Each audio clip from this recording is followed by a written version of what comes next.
qayerdan murojaat qilib keldingiz va nima muammo bilan murojaat qildingiz?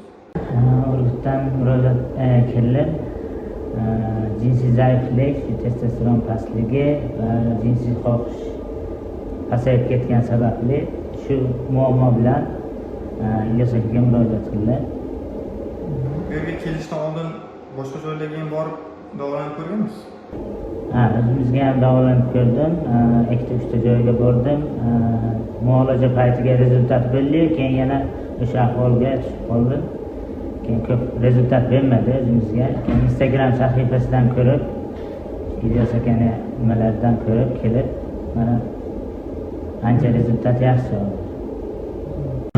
Nima o'zgarishlar bo'ldi aka sizda? Hozir o'sha dars davolanishdan davom etyapsiz hali и mana shu jarayonda o'zida qanaqa o'zgarishlar bo'ldi sizda? O'zgarishlar ancha yaxshi. Hozir jinsiy xohish oshgan, testosteron ancha ko'tarilgan, jinsiy xohish yaxshi bo'lgan. Mana 3 kun bo'ldi kelganga, 3-kun. Rezultat ancha yaxshi. Shu ikkilanib yurganlarga tavsiya qilasizmi? Ha, tavsiya qilamiz. Rezultatni hammaga tavsiya qilaman.